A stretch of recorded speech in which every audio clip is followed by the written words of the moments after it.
Hey everyone, Matt Peiken here. If you've made Wake Up part of your daily local news diet, I would love it if you took just a moment to give it 5 stars on either Apple Podcasts or Spotify and write a glowing sentence or two if you have it in you. It makes a real difference in picking up new listeners. Thanks so much for the boost. All right, on with the news.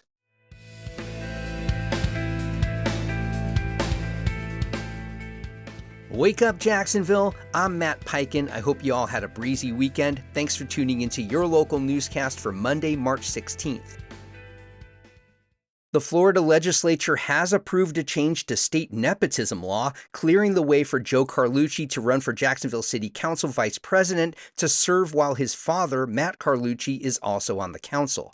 Lawmakers amended a bill to clarify that nepotism restrictions don't apply when two relatives serve on the same council and one seeks a leadership post. The change follows a 3-3 deadlock in January by the State Commission on Ethics over how existing law applied to Carlucci's bid for council vice president.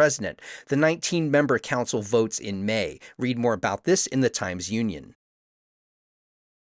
Downtown Jacksonville's redevelopment push is moving ahead on several fronts. A 3-level dining venue, the Hub Brooklyn, has opened on Riverside Avenue, while JWB Real Estate Capital relocated 120 employees into the renovated Greenleaf building. The city approved demolition of the old Museum of Science and History as plans move forward for a new facility on the North Bank.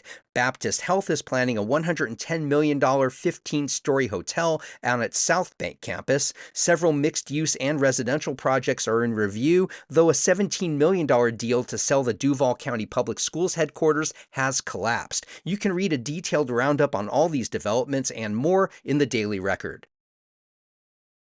Jacksonville's public utility says a company tied to a local landlord and social media influencer owes hundreds of thousands of dollars in unpaid bills. JEA says People's Choice, an LLC connected to Jarek Tadla, owes about $460,000 for 17 properties, with more than $330,000 past due. The utility says it hasn't received payment since last October, has made repeated contact to avoid shutting off service, and is trying to keep utilities connected for tenants. One complex, Virginian Arms, is already in foreclosure and set for auction next month. You can read more at News 4 Jacksonville.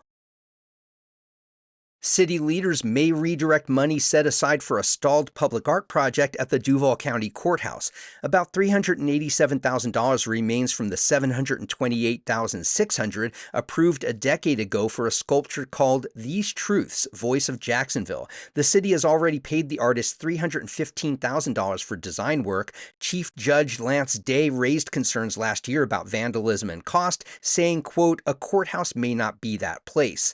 Councilmember Ron Salem says he's drafting legislation to reappropriate the remaining funds, possibly for courthouse security. Read more at Jacksonville Today.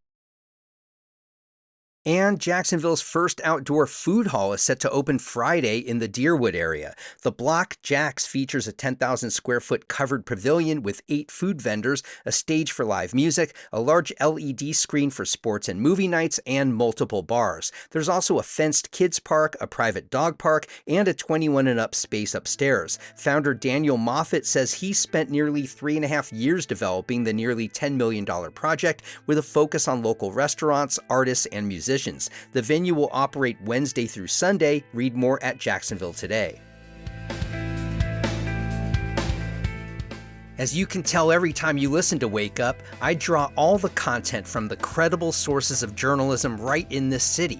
But if I've messed up with anything like how to pronounce something, or you think there's just something more I need to know about a certain story, you can always drop me a line at editor@wakeupthenews.org. I'd love to hear from you. Thanks so much for tuning in, and I'll see you on the next episode of Wake Up.